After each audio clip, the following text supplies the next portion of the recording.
Hello, everyone, and welcome to the 72nd episode of Kouryer podcast. Today, I'm joined with Janos Gerasch. He's a concept artist from Berlin, Germany. And with that quick introduction out of the way, could you please tell us how you got into visual arts and design? Sure. Hey everyone, I'm Janos. Nice to be here, and thanks for the invitation. I started in 2013 when I was studying management. I was studying management. I was very unhappy with that, and I actually played American football all my teenage years. And I had actually the goal to go into American football, but it's very hard in Europe and in Germany to play it professionally. So I decided, okay, I needed a change, and I found concept art over a lot of research, a lot of looking for opportunities, and I was playing a lot of video games all my life. And my brother was studying 3D animation back then, and I found like, okay, animation is not really my thing. I don't like programming or engineering, but I would like to do something more creative. And then I found a video of Feng Zhu, of his videos on YouTube, and I was hooked. I really, the fire was lit inside of me. I wasn't creative. I didn't draw. I didn't paint or anything. I was just, yeah, I just had this feeling of that's the right thing for me, because I was imagining creating worlds, creating creatures, doing drawings that just felt the right thing. So I started to make myself a plan. I made myself a plan. How can I achieve on becoming a concept artist? And I decided that I will study industrial design because I knew I need to give myself time to grow. Because obviously I couldn't draw a straight line, I couldn't paint or anything. And when I drew my first drawing, it was horrible. It looked like the last time I drew, actually, and that was when I was 12 years old or something. So it looked really like that. And I decided really, okay, I'm going to study industrial design, and I just basically need to study something to give myself time. And on that point, I started to draw every day, make a portfolio, because for the design studying, you also need a portfolio. I applied for product design first. I got rejected. They told me it's not good enough. I was very yeah. I just understood. Okay, it wasn't the right thing. I didn't show the right stuff. So I tried game design. I got also rejected there. And then I went to a portfolio review session where someone told me, okay, your drawings are not that bad, but you should show product design if you want to apply for product design. Third time I applied was for industrial design. Finally, I also got in there. I studied industrial design here in Berlin, and I worked basically my butt off every day because we had to do a lot of work in the workshop. So we had to build products instead of drawing and painting every day. I thought if I go to college, I'm going to draw and paint every day and going to become this master of drawing and designing and everything. But it wasn't like that. We had to really build stuff, build products and everything, which was cool. But I always had to do double work for concept art. And I always had the goal of becoming a concept artist in the back of my head. So I made myself, again, a longer schedule, milestones, what I want to hit. And my next goal was just having an internship while studying industrial design. So I also achieved that after 3 years. And I got into a small studio for animations in commercials. It was a very cool studio.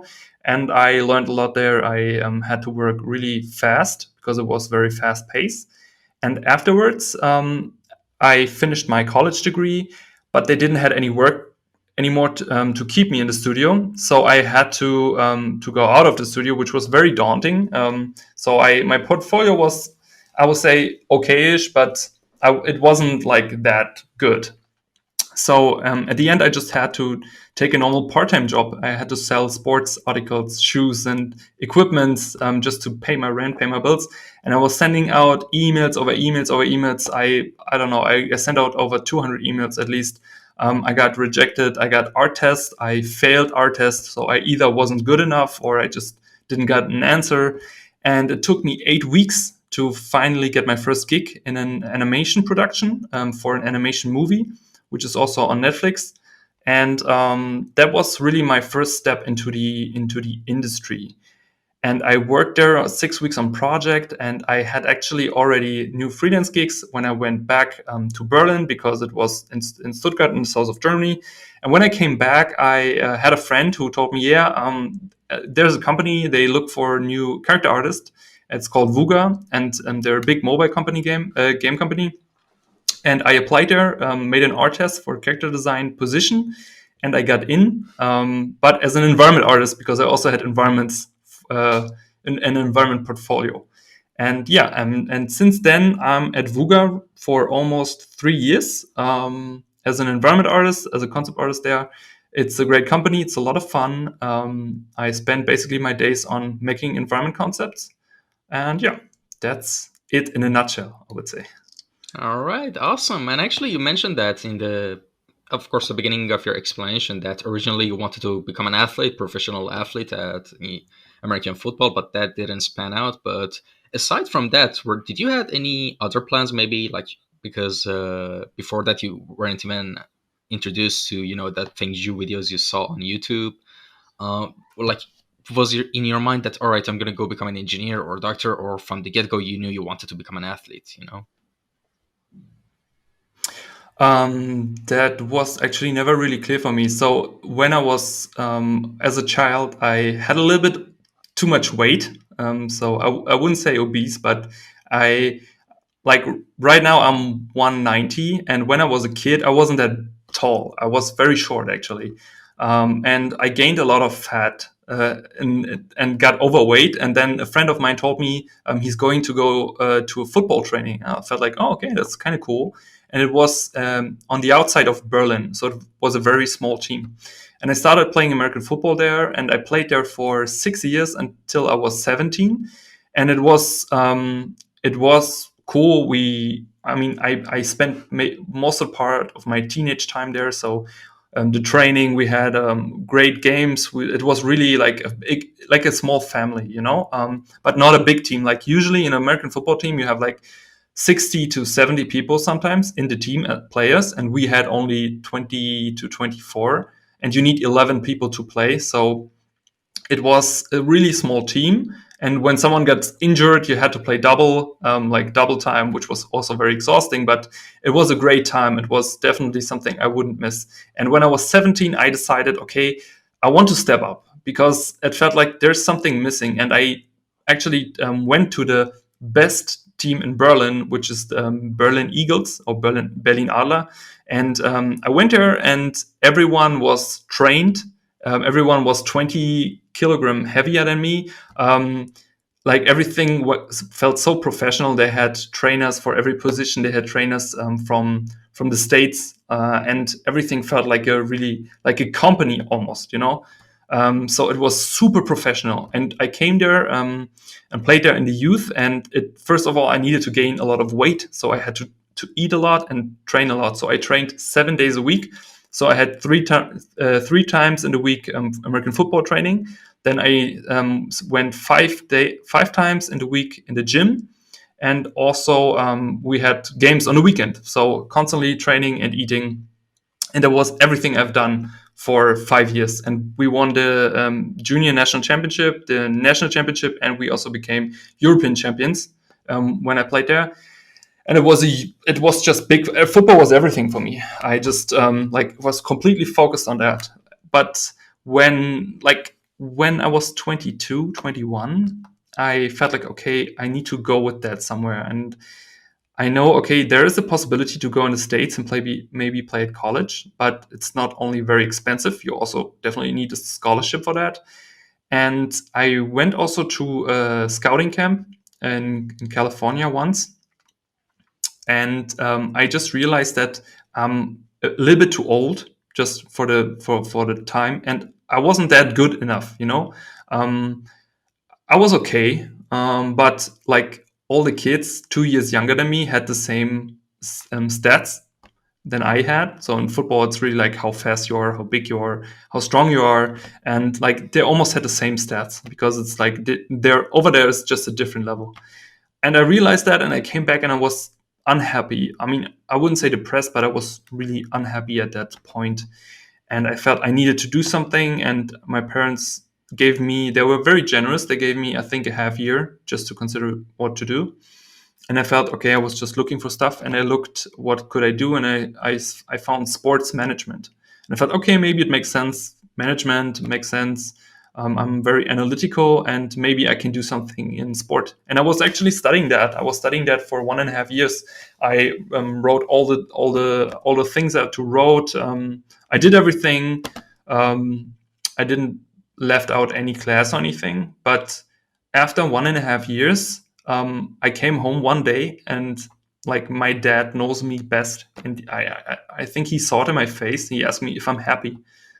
We need to say, like, my dad is a lawyer. He asked a lot of questions in general, but I came home and he asked me, like, are you happy? And I was like, no, I'm not. I was very honest with him, and he told me, yeah, you know, because my mom is actually an artist, and she also had a lot of influence on me my whole life, just because my parents are both entrepreneurs, so they always worked their whole life, and they were always very they had always goals, very goal setting. They always had projects.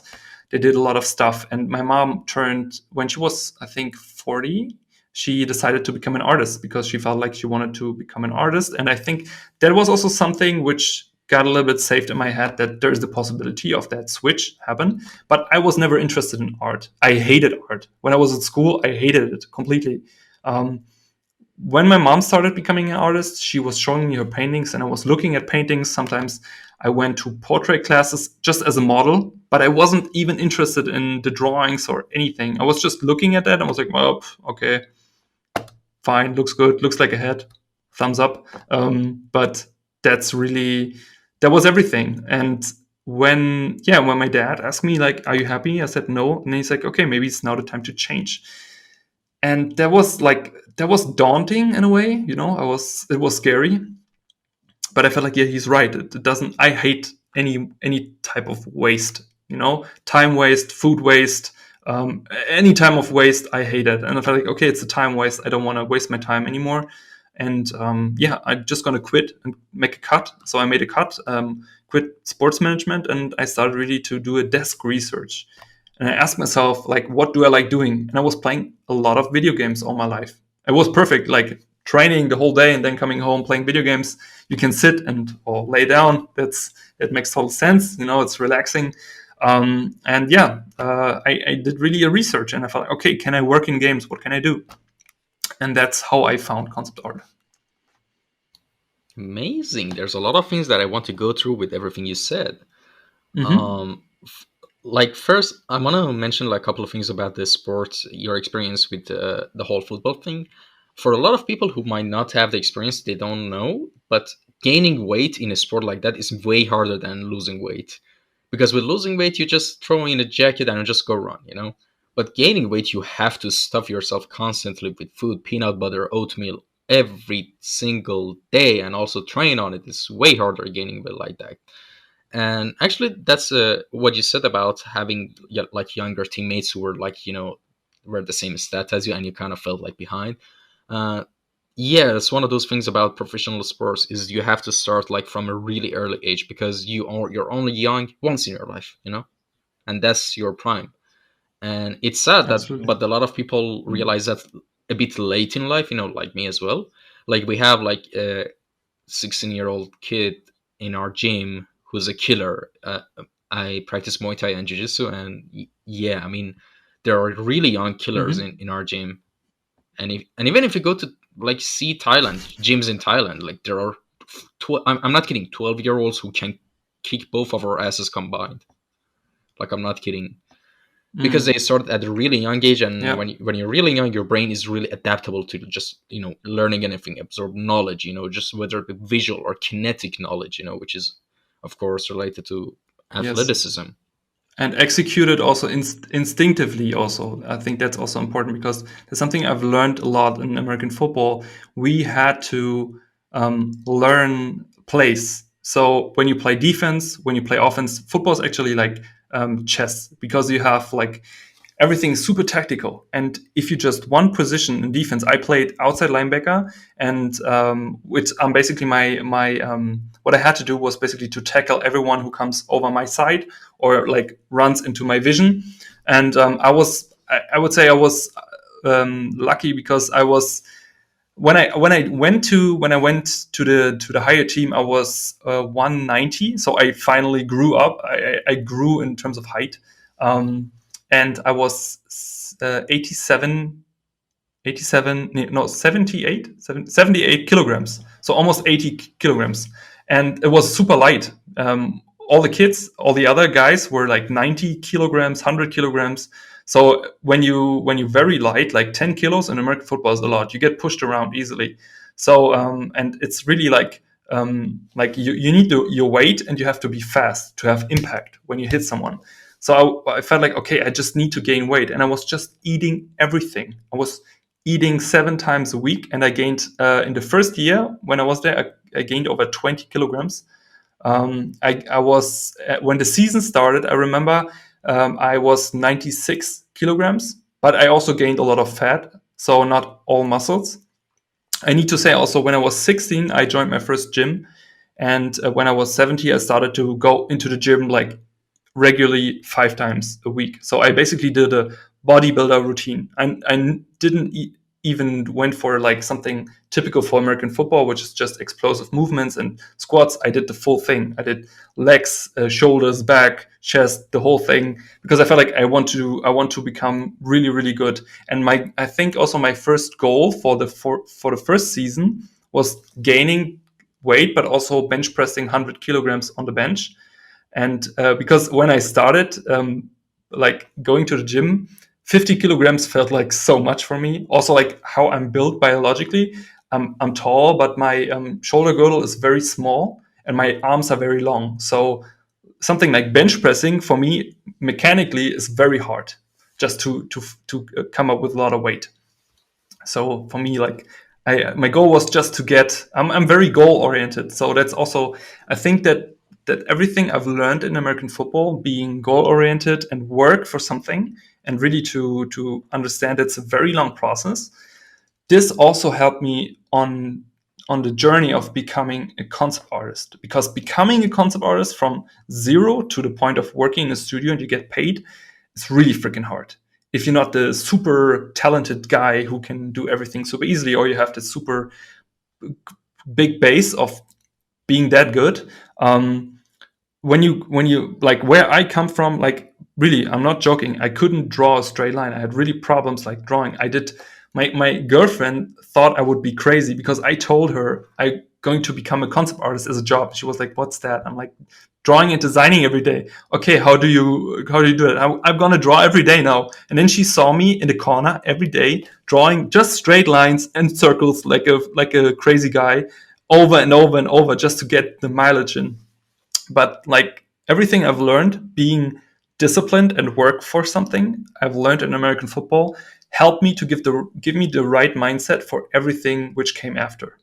It's the same thing for me doing YouTube videos now while having my full-time job. Like a lot of people who are approaching me or asking me questions over YouTube, over Instagram, most questions I get on productivity, because people ask me how I'm managing a 40 to 45 hour job while having my mentorship, while teaching on Skillset, while making videos for my YouTube channel, like while doing all that. Of course, it's a lot of time, but it's the same. It's the same principle. It's having a goal, milestones, working on that, and considering it's a long run. It's not a sprint or anything.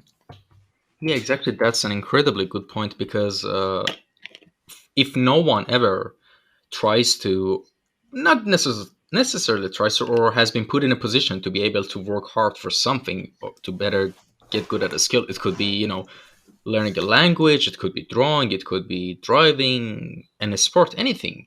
Just the experience of developing that skill from zero to somewhere formidable. If no one ever does that, they never develop that kind of sense of grind of what it takes to from get to here to here.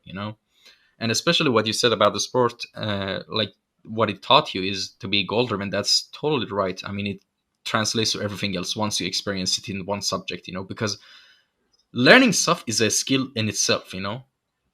Like a lot of people don't know how to learn stuff. They think they have to go to classes or they have to necessarily take courses. But by the way, those are all good options. Don't get me wrong. But if you know how to learn stuff, you know how to break down the whole process so you can begin a step by step. Because for someone who understands how the process is, they know how to break it down. For someone who never, learned anything properly that much, it seems like a huge mountain in front of them. They're like, I can't break it down, whatever. They just, leave it alone. And mm, Yeah, go on. and that's also it's a very good point you said, and I believe also that's my personal belief that the biggest skill an artist can have or develop is learning how to learn. Because the problem we have is that when you start out, and I experienced that firsthand, there's so much stuff to learn. There's perspective, composition, light, color, anatomy. When it comes to hard surface design, there's like different mechanics. There's so much stuff to learn. And to really get to the point of understanding that, you need to find your own process on learning that and understanding that also. It's nothing like textbooky. It's nothing you can learn from a textbook, just saying like, okay, that's how it works. Because then it doesn't necessarily mean that you can actually execute that. You can say, okay, I understand how the muscles are working. I understand how an arm is working. I know the brachialis, I know the biceps, but that doesn't necessarily mean you can perfectly draw an arm. So, and every person, what I also realized, like having mentees, every person learns differently. Like you maybe learn different from me. I'm the type of person, I have to do a lot of repetition. I have to write a lot of stuff down. I'm very analytical. And then there are people who they just need to do things once and they understand it. But they maybe have problems on different areas. And I have different mentees, for example, who are also in the beginning. They're in the same situation where I was 6 years ago, when I said, okay, I want to become an artist. I want to work in the industry. And the first thing I also tell them is like having realistic expectations. Like it's really about expectation management.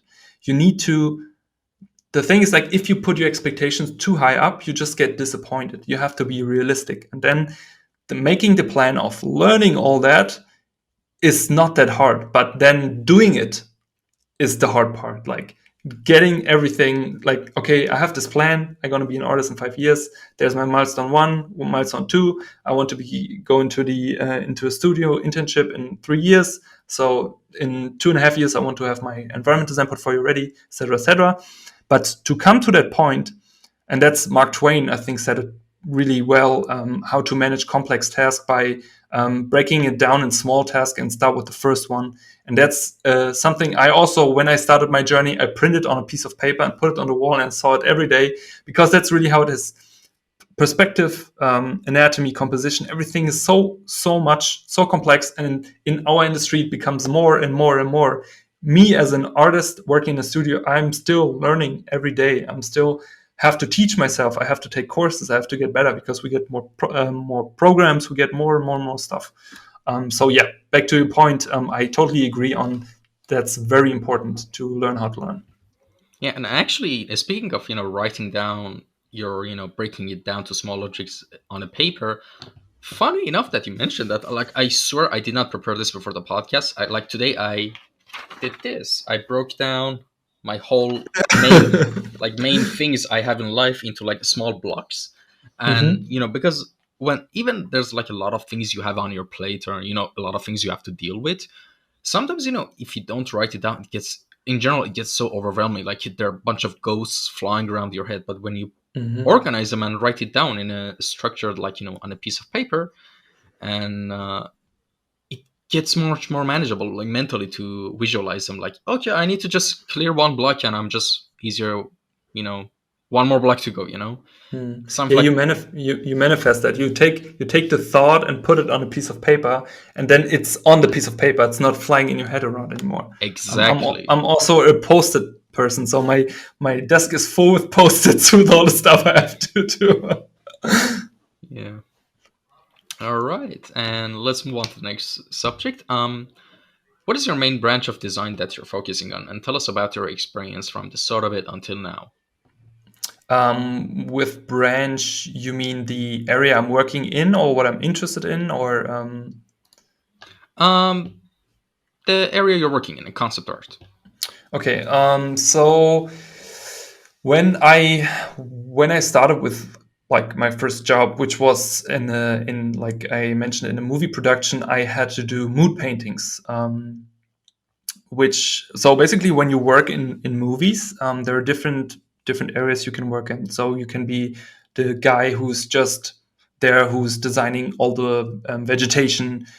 You can be one who's just making backgrounds. You're one who can only be there for light. There are many things, many specialties in that.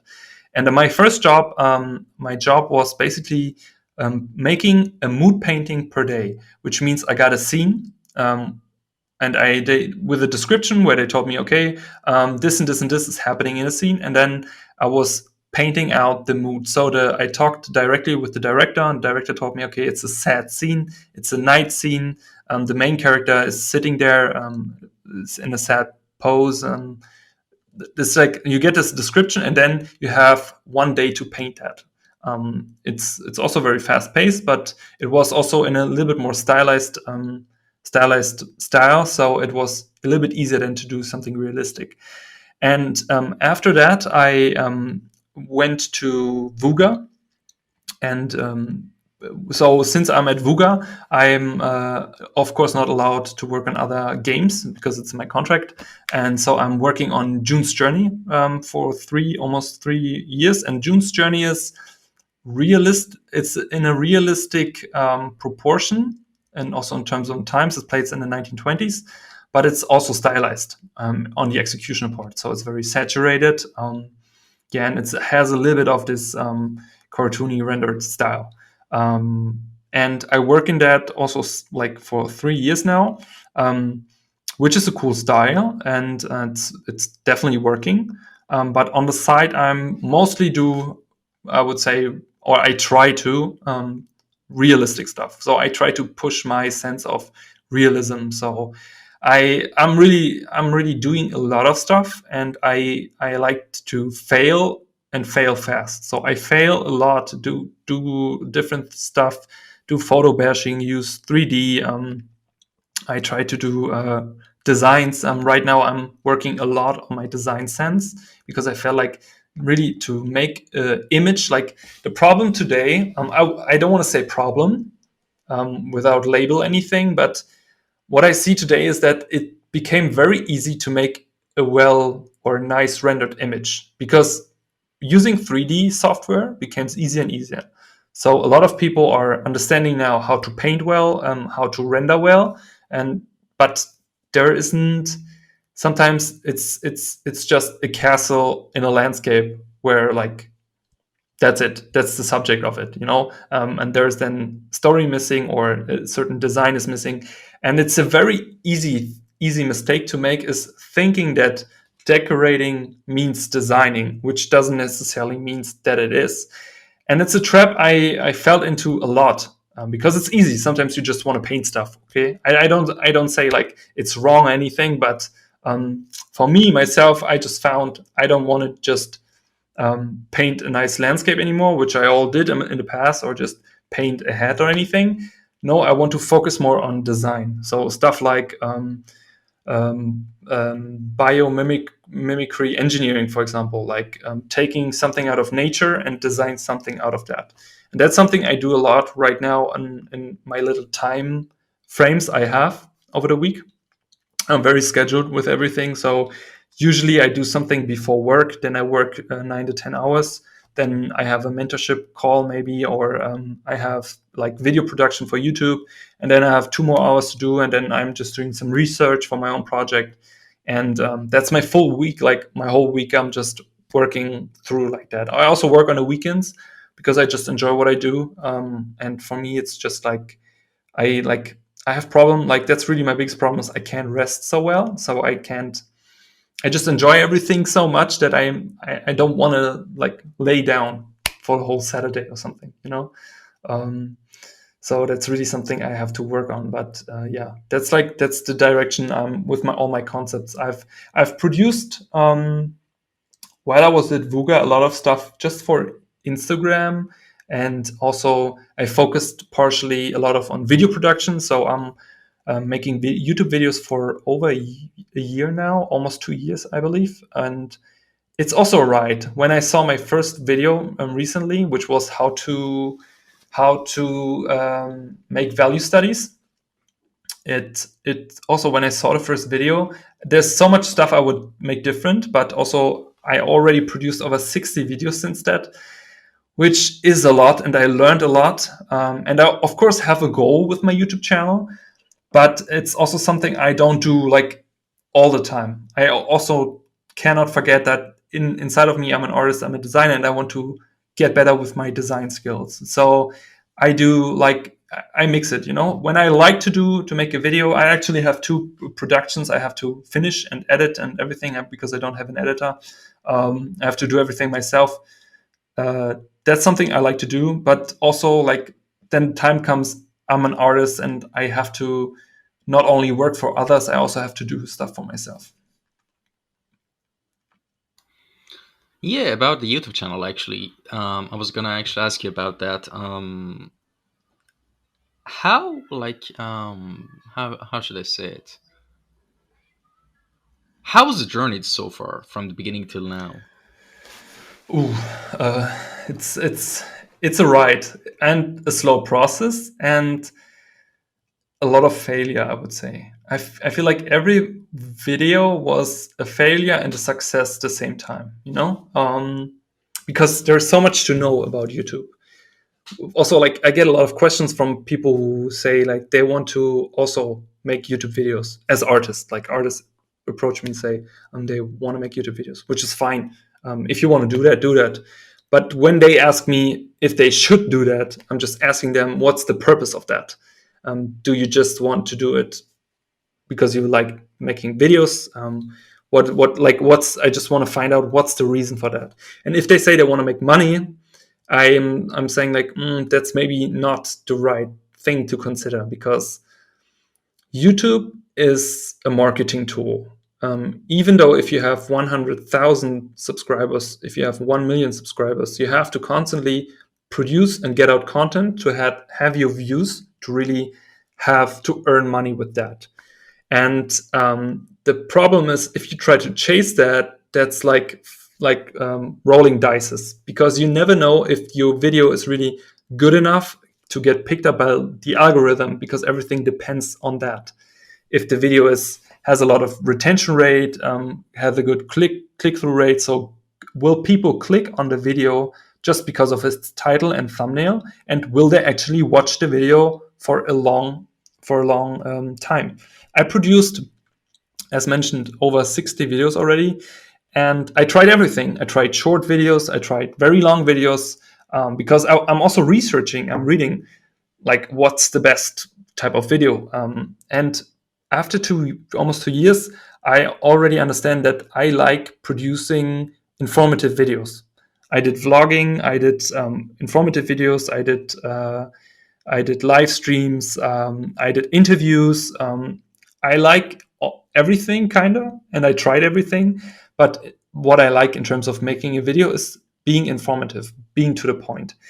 And yeah, I would say, like, for example, best example is I have like how to make value studies has over 40,000 views, and that's a video which is actually not performing very well, but I optimized it for search optimization. So when you Google that, how to do value studies, my video is actually coming right away. Which is the only reason, because I optimized the search optimization. Problem here is the video is not that good. So people only watch it. I think it's 20 minutes, but people, to be honest, they only watch like 3 to 4 minutes of that, because I give all the valuable information in the beginning, and the rest of the video is just repetition. And the most people like turn off the video after that, which is fine, but that's already like something I've learned. And I did a lot of mistakes with every video. I made a different mistake. Sometimes I didn't took care about all the audio quality, about so good video quality, because I felt the urgency of pushing out videos and videos and videos, and I didn't spend so much time on preparing the videos, writing a script. For most of the videos, I haven't write a script in the beginning. I just said, I have an idea, I just made a video. But my best performing videos are really the ones I prepared the most. So, for example, how to use art reference, how to use reference in art, for example. It's a video which I prepared very well, and it performs very well. Same for how to blend colors. Got a lot of views. Performs very well. Also, it's just a lot of information, but really added to the point and really in a very short, compact manner. So if someone comes and asks, yeah, hey, I'm an artist, I like to record myself while painting, should I upload it? If you feel like doing that, do that. But if you want to make a living out of that, that's you have to, I would say, double think that, because you need a system of making that, because it's at the end, you will not become rich on making YouTube videos. And I spend a lot of my free time on making content for others, to teach others. We also have a small Discord community now. It's a small art community, which I'm very proud of. I think we're like 150 people who every week come to the live streams. Very nice, like-minded people who share information on our Discord. They support it to each other. And the goal on me creating that community was not on me being an entertainer. It was for having an area for people who want to grow, want to exchange stuff. And that I'm very proud of that, because like people really exchanging, they're friendly, they're helping each other. That's really, really cool. And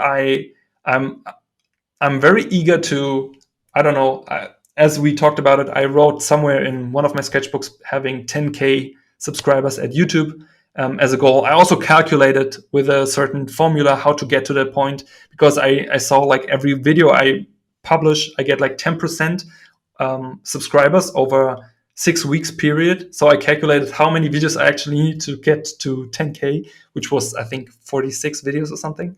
And yeah, I'm very eager to get to my goals and everything. But when it comes to that, like, if you want to do that, do it.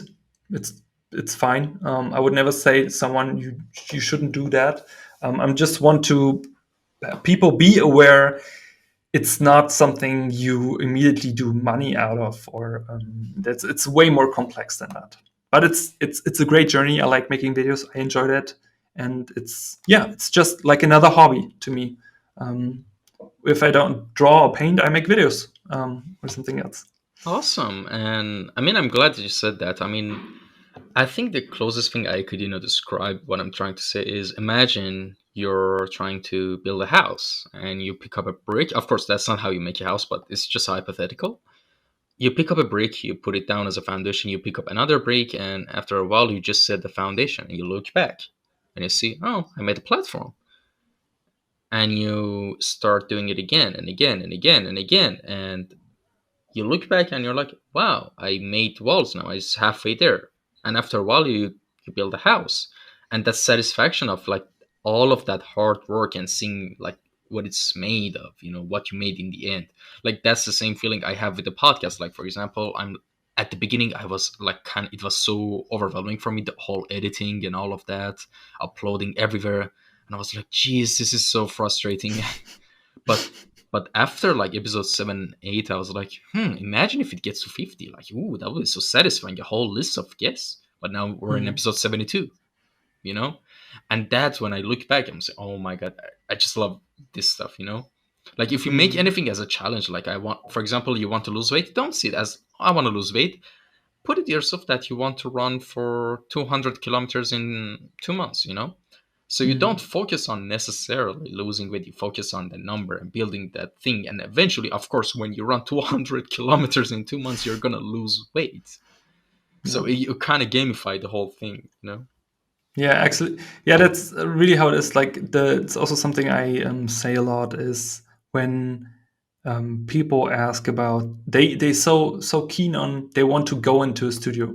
They believe like their only goal is really to get into the studio, because they think like if they into the studio, they done, they made it, which is kind of true and is not, because also our industry, it can happen that you get hired on a job in the studio on a certain project, and maybe the project gets canceled after 2 months, and then you have no job anymore.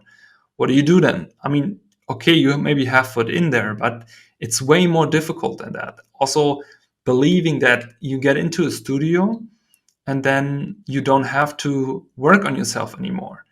Like, believe what would happen if you stop working on yourself. You basically will stagnate at a certain point if you don't try to get better with your 3D skills, if you don't look over the shoulders of your colleagues, if you don't try to work on yourself constantly. Because the job we do is really about the journey. It's about the point from making art for living, but having fun doing it, and about getting better in the process. And sometimes people also have to realize maybe then the job isn't something for them if they don't enjoy that. But it's also very contrary, because on the other side, I remember when I was studying and when I tried to get better, studying, for example, like making studies, painting something just to study it, being alone in your room, nobody sees you, but you have to do it because you know you have to do it. But it's really hard in the beginning because you're not used to it. Like sitting like for 6 hours on painting something is really hard in the beginning. Like getting to the point of really getting there that's really the hard part. But if you accept that, and if you accept also the goal, for me always, I think what also thrives me and drives me is I have a very good, I can visualize my goal. I could see myself sitting in a studio next to other people working on creative projects. And when I thought about it, I get like a warm feeling, like when you're in love or when you're excited about good food, or I don't know, just happiness feelings. But it's when you get this warm feeling. Every time I thought about, okay, think about the freedom you have. You have the freedom of, even if you go in freelance, you can make your own projects. You can think about like the own IPs you create. You can monetize it. Maybe you can make a book out of it. You can sell it to a studio. There's so many opportunities, and just to earning the skill of drawing and painting and visualization, designing, just having that as a tool is so freaking valuable. And I felt like the feeling of freedom I was gaining to that gives me so much energy, endless energy of just making. I just want to make more, you know? Yeah, exactly. And speaking of freedom to do whatever you like, I want to talk about the way I actually found your profile. It was through, of course, those profiles that share people's artwork. And I think Mm-hmm. it was I don't it was either, I don't want to give shout out to any page, not that I'm stuck up, but just in general. But yeah, I think one of them shared your work, and it was in particular, if I'm definitely not mistaken, the concept painting you did for a language class for Norris Lane Art, the Um, ocean mm-hmm. one, which there's like Mm-hmm. a, The underwater one. Mm-hmm. yeah, which there's like monsters, and there's this ocean creature, with a blade on its left hand, which Mm-hmm. has, I think it's your most engaged post on Instagram to date, if I'm not mistaken, with like Yeah.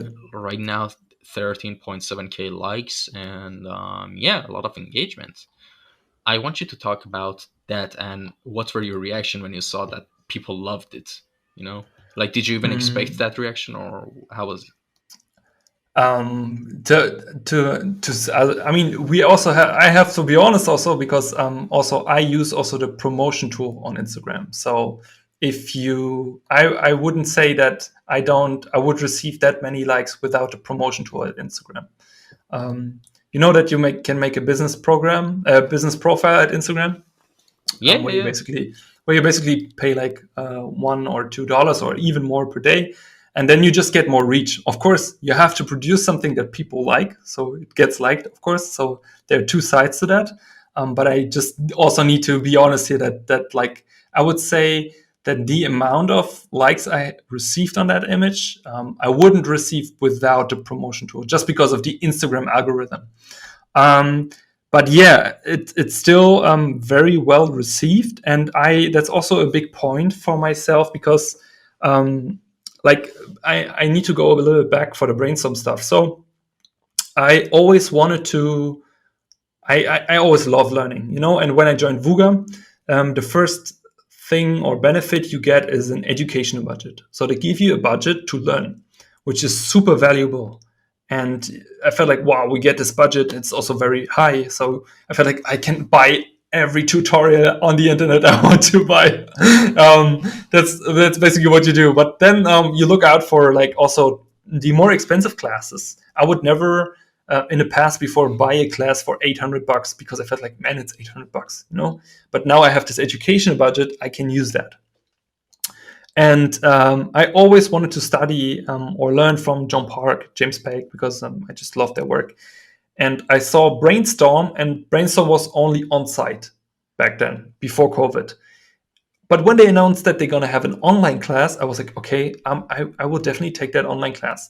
So I took 2 online classes. One was character design with Gu Yang, and the other one was form language with Norris Lin. And the form language class, like as mentioned before, I really wanted to get better with my design sense, because design is like coming up with a good design is really, really hard. And I studied industrial design, but to be honest, after finishing my college, I've learned more about design than in college. We all received that theoretical knowledge about nature as an inspiration, and we also did projects, but it never got like, I felt like I never received so many experience on a hands-on project as I did after I finished college.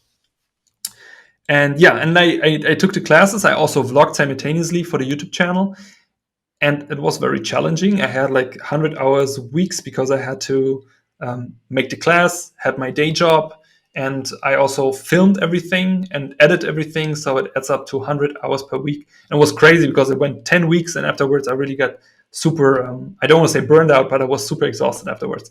Anyways, I took the foundation, the form language class, and it was very interesting because we talked about how to take a function of an object and to make something out of that. For example, the function of a zipper, and give that to a vehicle. How could that look? What interesting concept would come out of that? And the painting, the underwater painting, was a part of a group project. So we had a topic, and I think we had a topic that the Dutch people in 1800 were fighting zombies, and some of the people in the group were making the architecture for the Dutch people. Then we had another talented artist working on the zombies, and we didn't have anyone who worked on where the zombies are coming from. And that was actually my part. So I decided, okay, I knew they come from underwater, so I made that concept that they come out of hydrothermal vents, out of cocoons, and there's like one main zombie, that's the one with the arm, who's like basically popping out those, activating those cocoons and getting the zombies out. Yeah. Oh, interesting.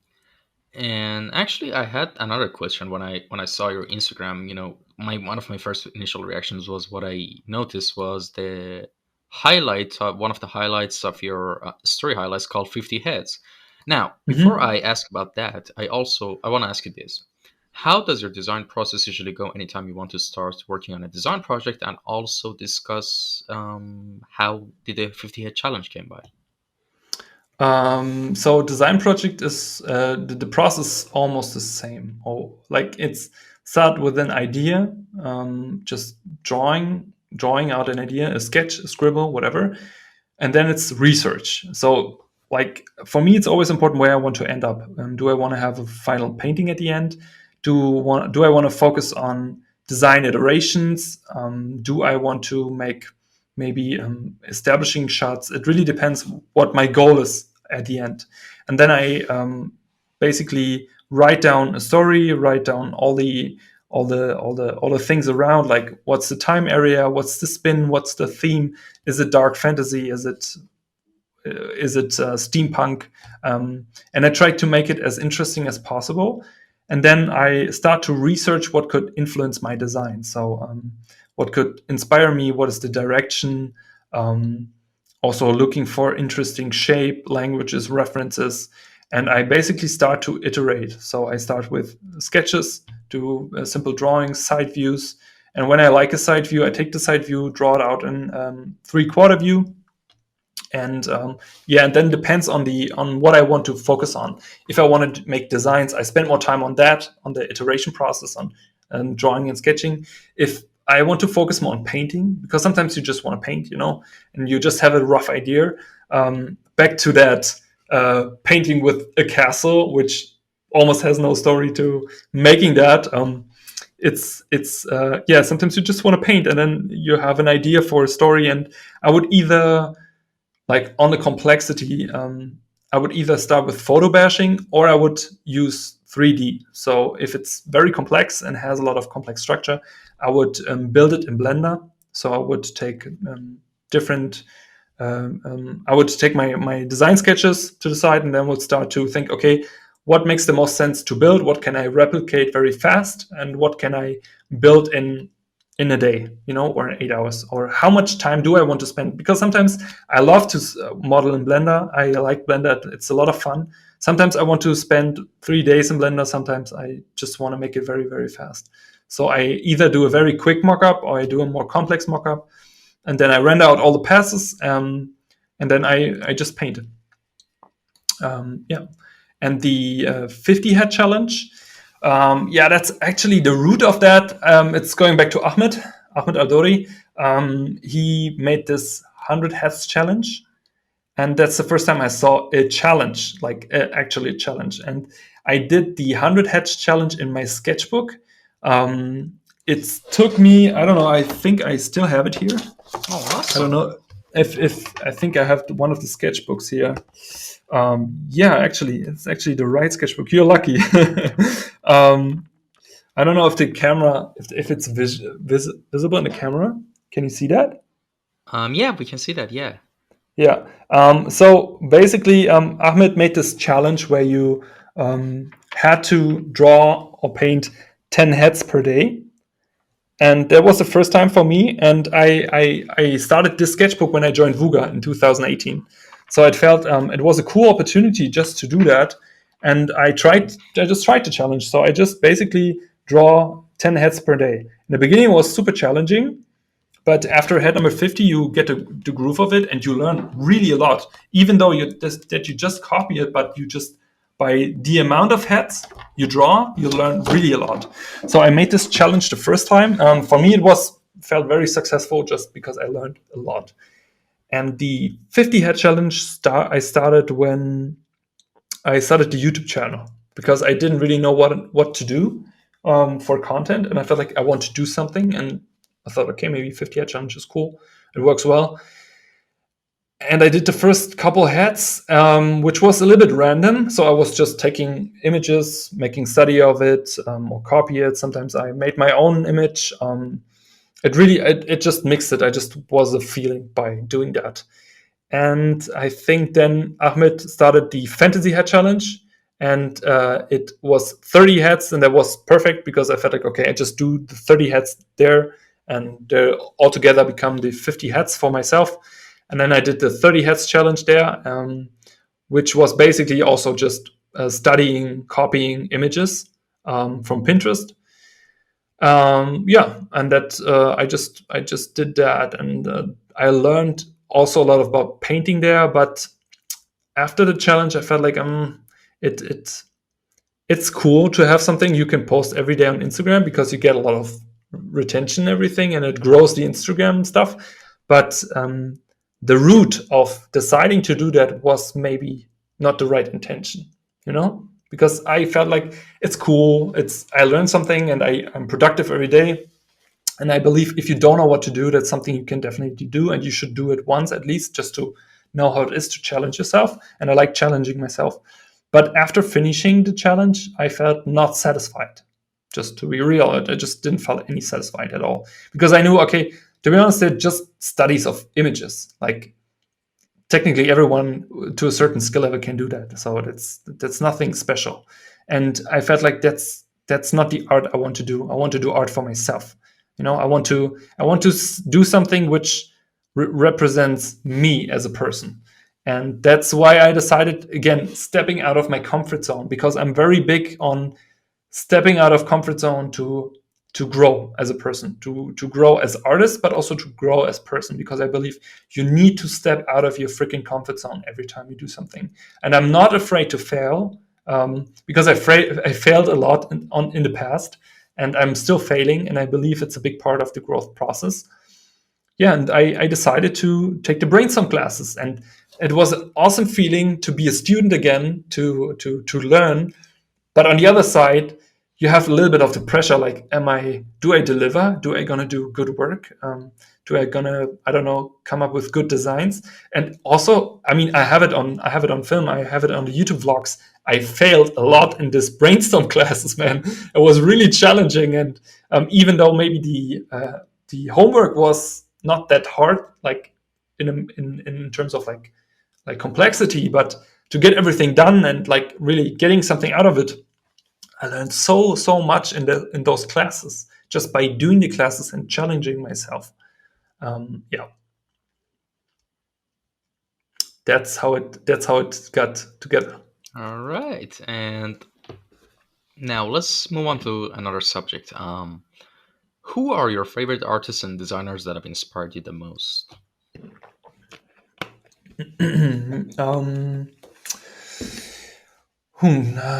So I would say a lot of old painters. So funny, as I said, I hated art when I was young. I don't want to say hate, but I just didn't like it. It wasn't interesting. But my mom took me to a lot of ateliers, to the museum. I was actually looking at a lot of art when I was younger. She also had a huge amount of books. I'm also a big book nerd. I think it's also because of her.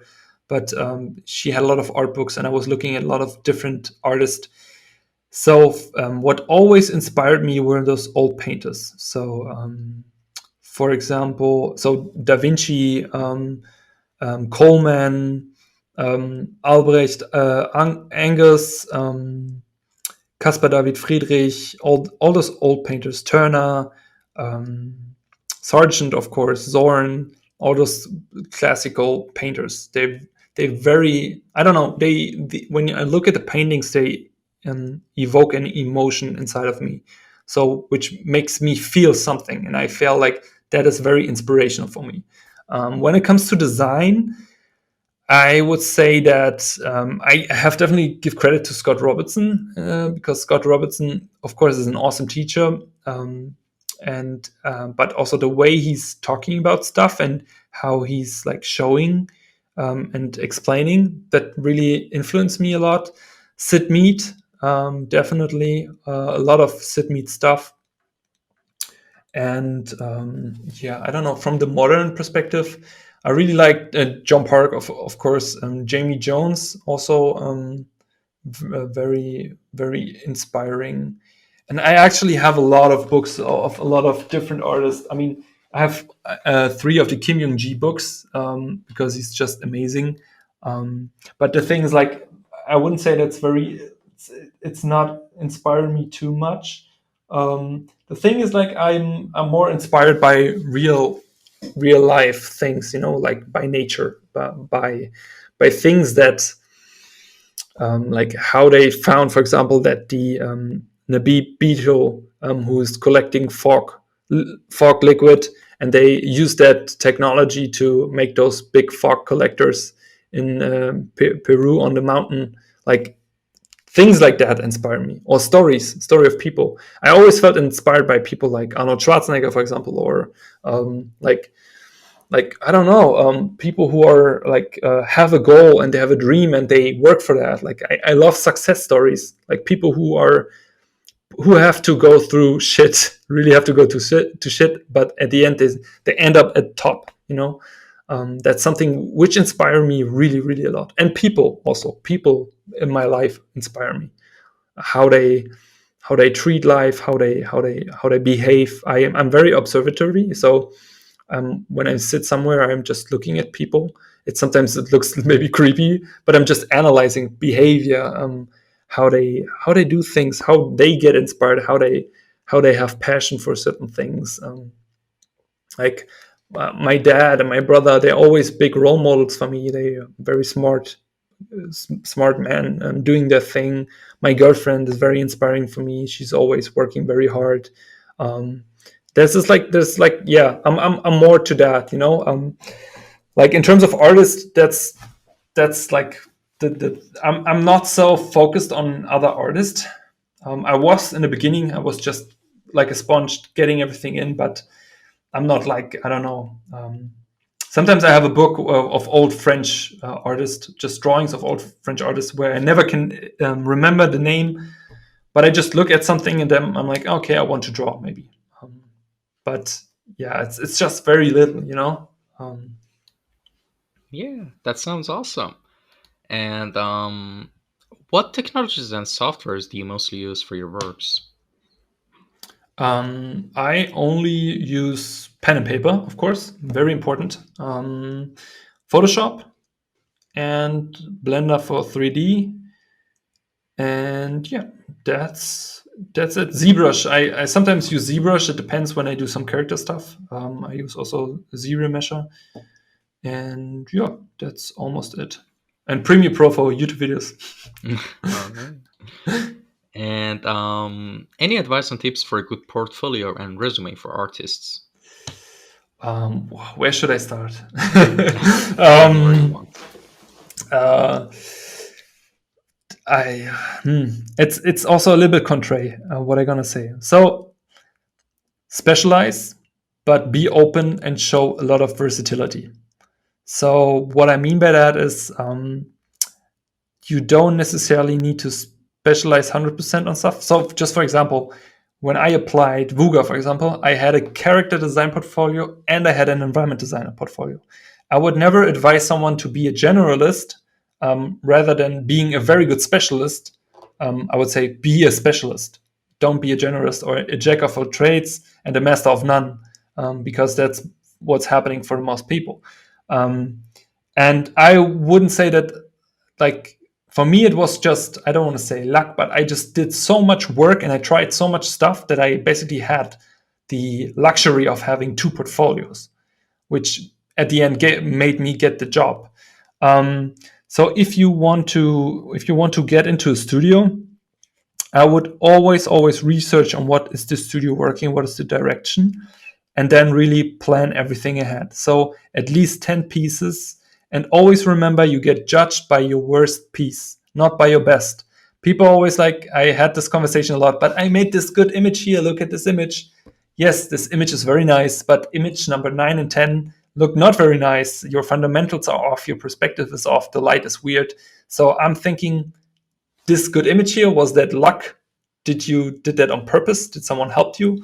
Or like, what's the matter there? So you have to think about that. You have to consider that. And the other part is be honest with yourself what you want to do. Don't do stuff because you think you have to do it or because others say it. Do what you like to do. Don't do a portfolio of vehicles for a job you maybe can get if you don't even like making vehicles, because it's also will be shown in your work, but also at the end you will not be happy. And it's about doing the things you like, enjoying that. That's very, very, very important. I think people are very are forced to do certain things in a portfolio. But if you don't like concept, like also a lot of people call themselves concept artists, concept designers, but they're not. They're illustrators because they just make one image of a scene and that's it. And they call it's a concept. But no, it's not a concept. It's a keyframe or it's an illustration. A concept is really having certain designs, having a process, having ideations, having that concept that someone could technically build it. But painting, I don't know, a hot chick on a Mac or with a big gun or something, that's not necessarily a concept. Back to the point of decorating doesn't necessarily mean designing. Yeah, and I would say rather have 10 good pieces in your portfolio than 20 okay-ish to mediocre pieces. Yeah, and take your time for your portfolio. Don't rush yourself. And also, like, don't think you need to have to get to the job like as soon as possible. If you like, the thing is, it's not about getting a job. It's not about getting there as soon as possible. And I know it's very hard because I was the same.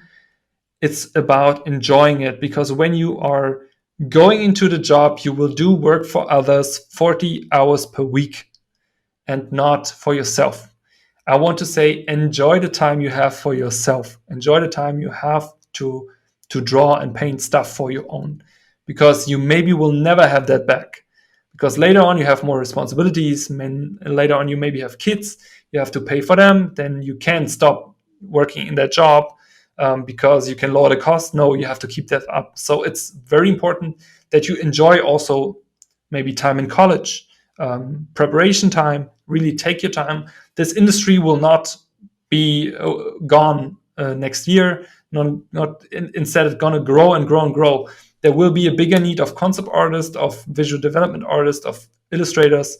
So take your time and self-reflect and listen to yourself and just do the work you like. Otherwise, you will land somewhere doing work you maybe don't like so much. All right, and actually, I had a question came up to my mind like 2 minutes ago. I was wondering, like, I had a question from you. I personally, like, I haven't really picked out my niche yet because my root is from graphic design, but I've been wanting to go to towards digital art for years now, and the closest thing I could come by to a niche. So because as you said, you need to have a focus on a niche and subject, because that's basically what everyone says, and that makes sense. If you want to be successful, you can't just at the beginning focus on character, environment, and everything together. You're not getting it, and I don't the closest thing I could come to is environment art, all right? But the thing that I actually really like to do art for is like scenes. Like, I don't know how to explain. Like, for example, imagine a scene where two or three characters are fighting together, or there's an event happening, or there's a character running away from an avalanche, like stuff like that. What does that really fall? What category does that fall into? Those type of stuff that I explained. That sounds like keyframe. So usually, usually you would, as a keyframe artist, you would do a sequence of shots. So you have a scene, like an avalanche, and people are running away from it. Then you would show 3 different shots at the same location, telling the story, and it's like a sequence you're gonna show. That's also something they use or need in movies a lot. Maybe not so much in game production, maybe in blue sky, but not later on. Like when it's pre-production, then you're usually going to have more marketing art. It also depends on the pipeline, but that's definitely more keyframe art. So you definitely should look at Jama. I don't want to butcher his last name. Jama Jabrurev. I always say his last name. He's awesome. He's doing stuff like that. Definitely check his work out. I can also send it to you after the That would be recording. awesome. Definitely check out his work. That's definitely something you can specialize on, but you also need to know that it's a niche. So it's a niche in a niche. It's even harder because it's very special, and people usually get hired on movie projects when they're very good in that area. So you have to be really freaking good. It really depends on what's your goal.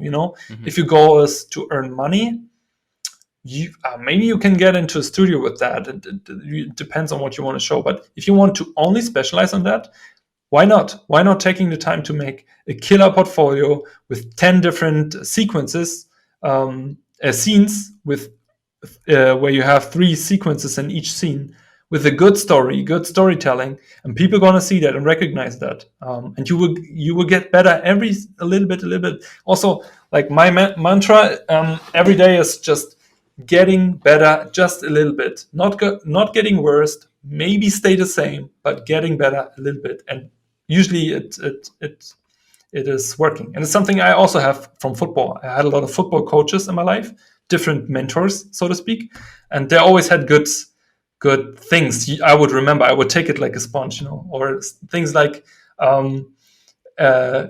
excuses are like assholes. Everyone has one. So yeah.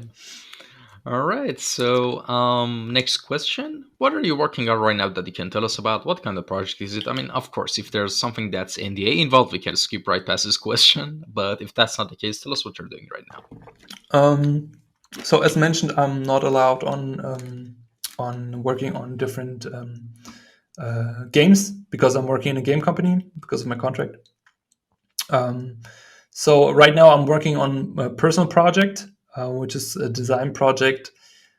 As mentioned, also I take more time without showing anyone that stuff, just on cooking, basically cooking my project, and I'm just enjoying that. I don't have so much time frames anymore these days on doing my own stuff. So for me, it's sacred time. I really enjoy making designs, taking time on reading stuff about nature, about certain things.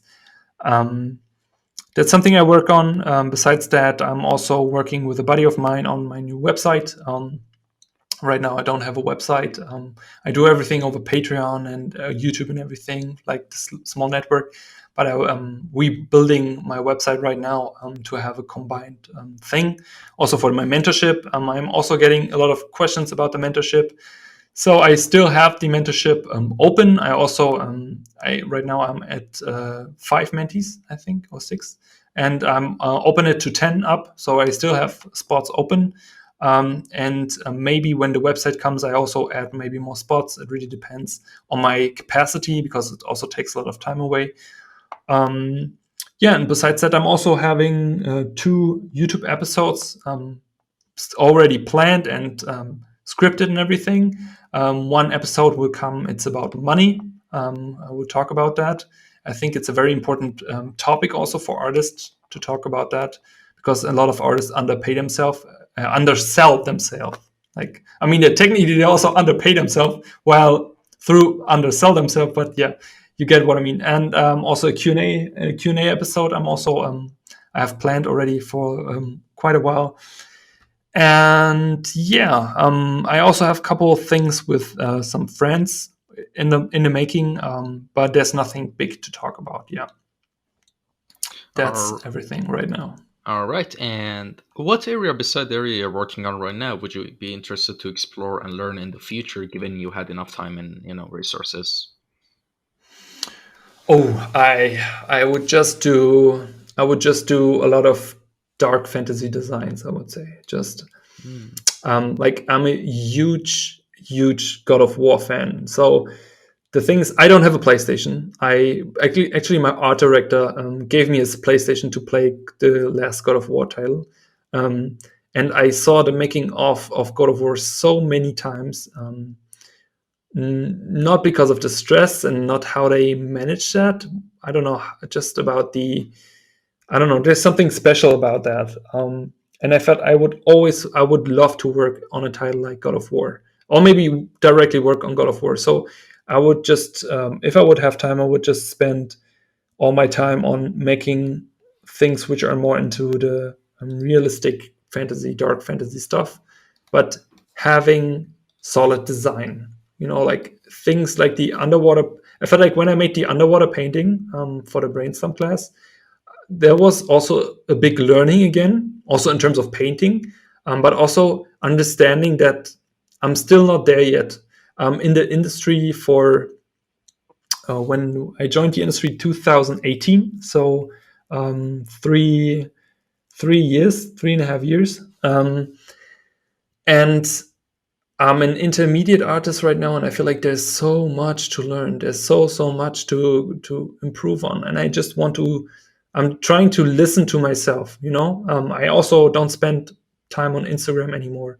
I do my daily Instagram story, but for example, I don't post art anymore on Instagram because every time I do that, like it's made like making a post every day, and I don't want to force myself to make art for Instagram. That's why I also use this advertising tool, because you just basically can take a post and advertise it, and you don't have to worry about posting every day anymore because you get enough retention.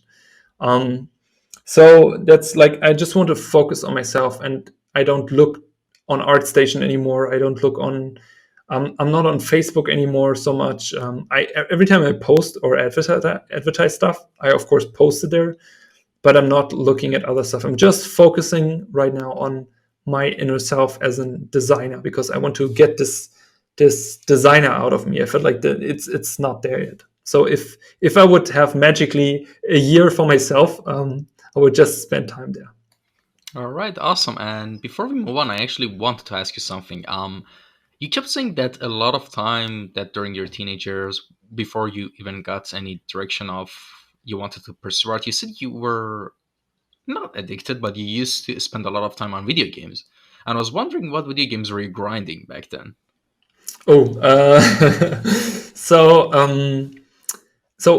when I was 10, in 2000, so I'm 30 right now. And when I was 10, I was receiving my first PC, which had 133 megahertz, and it was a Windows 98. And my first game was Silver. It's called Silver. It's an RPG game on a bird's eye perspective. It's also very dark, and I just loved it. And since then, my brother and I were playing a lot of games, and I was playing like one of my most favorite games definitely is Gothic 2. It's from a German publisher. Um, and I loved always RPGs. I played a lot of Morrowind. I played later on Skyrim.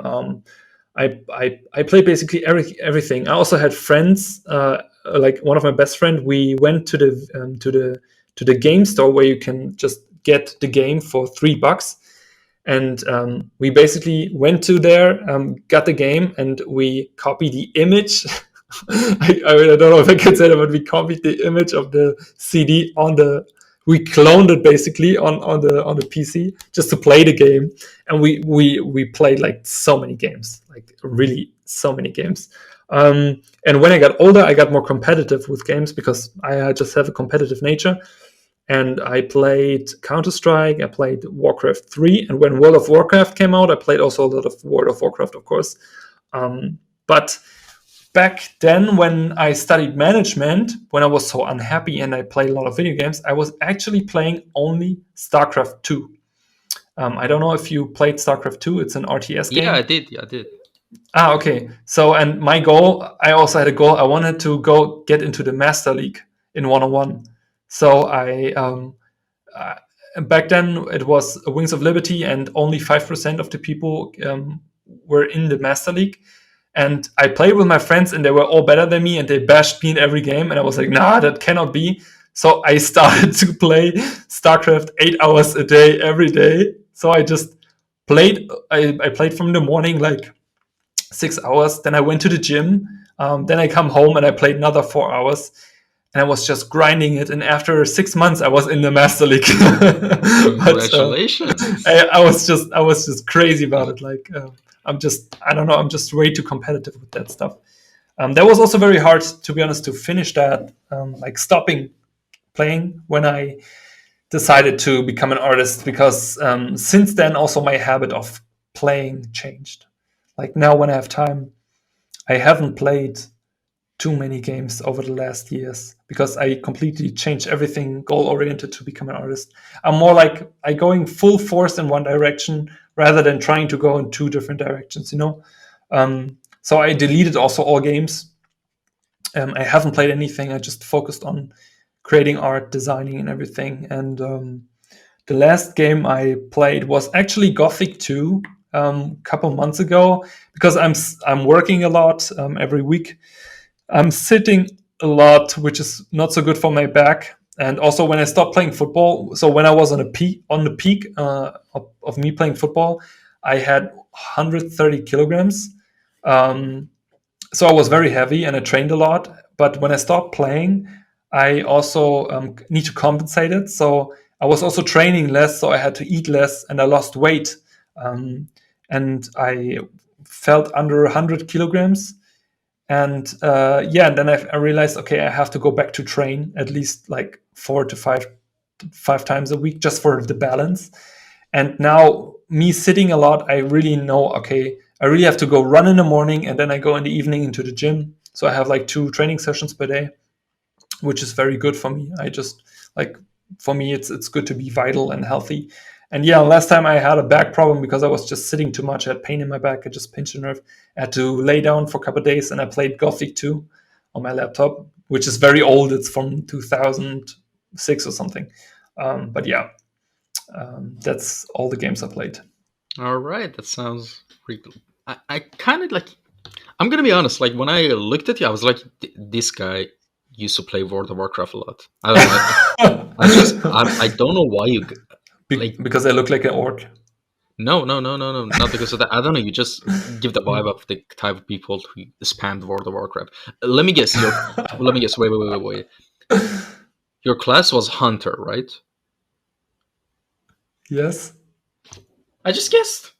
I don't know. Like sometimes I feel this stuff. Like your main. Yeah. It's a gift. It also, I played a lot of classes, but funny, the most played classes was Hunter. Yeah, actually, you also played, I guess. The thing is that when I had World of Warcraft, I used to. It was, I think, 2004, 2005, if I'm not mistaken. I was 8 or 9 years old back in Iran. And do mind that during those times, there was no good internet. It was still shitty dial-ups, you know?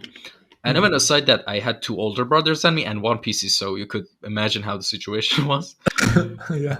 But I had like vanilla World of Warcraft, and it was just offline, you know? And I was happy with that, you know? I could still play that shit all the time. And I had 2 main characters. I think it was a gnome mage, you know, those little ones, and the other main one that I really liked was a Tauren hunter. And the first time my English wasn't that good at all. The first time I tamed my first pet, it was so awesome. I tamed the level 14 crab, which was super strong for some reason. And yeah, like I wasn't good at the game. I didn't know English well. I just spammed stuff, you know, and just went by. I just loved how the game looked, you know. Yeah, I mean, World of Warcraft was really big. I remembered I was in the 8 class or 9 class. It came out, and everyone was so hyped, and I got it, and I was partially not going to school anymore just because I just went to my doctor and said, like, I'm not feeling good. And I had a very nice doctor, and she was like giving me a sick note for 2 weeks or something. I was like, yes, baby, just play. And I'm not proud of it, but I had a character, which was my hunter, which had over 365 days of playtime, which is insane. Yeah. Also, like, which race was it? Sorry. It was an orc hunter, and later on, when a Burning Crusade came, I switched it to a Blood Elf hunter, which was the worst decision ever. But let's not talk about that. Yeah, and actually, I used to do that a lot when back in elementary school, like pretending that I'm sick and not. I think at least a collective month of days, I kind of said, "Oh, I have bad stomachache. I can't do it. It's hurting that my dad had to pick me up, or I just stayed home and just watched stuff and played video games because, like, school systems sucks mostly, you know." Yes. It's approved. Exactly. And guess where we are right now? We made it. Yeah, exactly. Yeah. So, well, with everything that's been said and done, to conclude all we discussed, please give us a roadmap for someone who is zero in visual arts and wants to get to the place you are in terms of skill sets, like where to start, best tools, softwares, courses, books, anything. Like, let me phrase this question another way. How did you, like, what major steps could you break down your whole journey, you know, if you wanted to tell it to someone else? Like, how did you learn fundamentals? What tips do you have regarding that? And how did you find your style? Just anything, right? I'm just going to be quiet now. Okay, I have to think for a moment about that. That's because it's really a lot. So I think first, and that's also something I do with all my mentees. It's first of all, you need a roadmap. So if you know you want to make art for living, try to listen to yourself and imagining where you could imagine yourself where to work. Is it at Disney? Is it at I don't know, Blizzard? Is it at Santa Monica Studio? And what are you doing? Like, try to be, if you can, try to be as specific as possible. Is it you painting backgrounds? Is it you making characters? Is it you making props? It doesn't necessarily have to be in art, right? You can be also a game designer, whatever. But try to imagine that. And then write that down as a goal. And then try to find out what are the possible ways of getting there, because nothing is linear these days anymore. Like there's so many ways on getting into specific our industry. Technically, you can study graphic design. You don't even need to study. Technically, you can only need a portfolio, just a portfolio to show that you are capable of making the work, to have the quality work. You don't need to study anything. Nobody's asking you, but did you study design? Oh no, you don't. We're not gonna hire you. That's not gonna happen. So make yourself a plan and ask yourself, be honest, how much time do you need to develop the skill you need for this job? As an example, I knew I needed at least 4 to 5 years. So I decided to study industrial design. That was my plan. But as I also told before, I tried also game design, and I also tried to get into product design, because I knew I can potentially fail at getting into industrial design. So play out all your cards, very important. And definitely have a plan.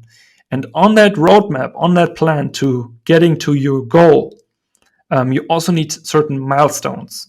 So you need those milestones to motivate yourself to say, okay, in the next year, I want to learn how to paint. In the next 2 years, I want to learn. I want to have a portfolio. In the next 3 years, I want to work as an intern in a studio. In the next 4 years, I want to work in a studio at Blizzard or something. That's very, very, very important to have that.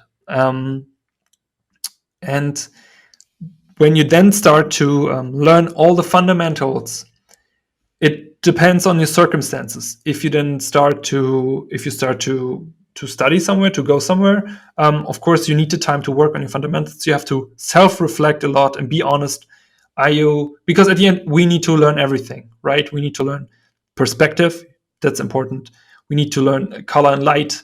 We need to learn anatomy if you want to be character design. At least you should understand the basic, because even if you do environments, you have to maybe set a character in the front or in the back or wherever. It's very important. Composition is very important. These are the basic building blocks you have to work on, and try to get all the resources which are easy accessible for you as fast as possible. So you build your own library. Don't think that you get all the resources, like all the charts and everything, and you will learn everything right away. That doesn't work. How I use my Gumroad videos, all the tutorials I bought from artists, I use them as a library. So if I have to do something which I'm not very good at, I just go back and can take a look at that. And then you start and have to break it down. So start really with the most important stuff. In my opinion, perspective. Perspective and the act of drawing, like with a pen, drawing a straight line. Start with a straight line, start with circles, then draw a cylinder, draw a box, draw it in perspective. When you handle that, go into complex forms. From the complex forms, you can then go into making a scene, making design, or going into figures. Again, start with gesture, geometric forms, then anatomy on top. Then comes the character design. But then you also have to break everything down. If that whole thing is too complex for you and you have the financial resources, maybe get a mentor. I believe that if you have someone who can read you and read your things you are maybe not so good at and is honest with you, will help you. So I would definitely, these days, because we have a lot of mentors everywhere, and there are a lot of good mentors also, research on that, research on them. If you have the money for that, I would definitely recommend doing that, because that's definitely a boost in learning, and that person can help you to give you a guideline. If you want to do that on your own, also totally fine. There are so many communities, so many things you can try. Just try to enjoy the process of getting to the point and give yourself time. That's very important. People want stuff too fast these days. They see a good painting, they see a good design, whatever, and they see someone is working in a studio and they want it right away. But that's not how it works. Like, for the most, I never heard someone who said he wants to become a concept artist, work in the studio, never done anything before like that, and was in the studio after 6 months or something. I never heard that story. I also can imagine that someone without any knowledge, any possibilities or like being capable of making stuff would achieve that. Of course, that's things you have to consider. And one thing is also very, very important: do not compare yourself with others, because it's not fair against yourself. If someone has experience because of their parents, because of their growing up, because financial, whatever, if someone went to a certain school, don't compare yourself with them. Don't look at ArtStation and think like you will never be that good. Don't compare your artwork with the artwork of someone who's a professional, or maybe looking at stuff like, I don't know, like sometimes there's also artwork where a lot of people worked on, like the super high out-rendered marketing stuff. I don't know, splash art, for example. Sometimes a lot of people work on one image. Like people see that and it's like, oh, this person made this amazing image. Yeah, but they worked 4 weeks on that, and a lot of people had their hands on that. So it's nothing like which you can scale down to one person. So back to the point: don't compare yourself. Be honest with yourself. Be realistic, but also be disciplined and have a plan, have a goal. That's very important. And most important, have fun with doing all this stuff. All right. Well, I think we've reached the end of this episode. Thank you so much for coming by. Where can people contact you if they had a question? Is your Instagram okay? Yes, of course. Feel free to DM me on Instagram. It's my name, Janos.Gerasch. Or if, on YouTube, you can also join. Feel free to join our art community. There's a button on the YouTube banner, or on Twitch. I'm also on Twitch. I also have a weekly live stream on Wednesday. It's all around 7 p.m. Eastern Standard Time. So if you want to come by, usually I do painting studies and we have an interaction. And that's where you can basically find me. All right. I'm just putting your link to your YouTube on the caption as well. Of course, I'll put the Instagram handle in. I'll tag you in the post and in the captions as well. But I just put a link to your YouTube in the captions as well, so it's in the below the captions. So if anyone's interested, they can see. And from there, you can join the Discord, and of course, all of that. And well, that's about it. Thank you so much for coming by, and thank you for everyone who tuned in and listened to this episode. And this is actually a record. This is the longest episode we ever recorded. So I genuinely believe that this episode was really fruitful in terms of information and knowledge that someone could, benefit from. So yeah, thanks so much for coming by, and see you guys in the next episode. Bye. Thanks for the invitation. Bye bye.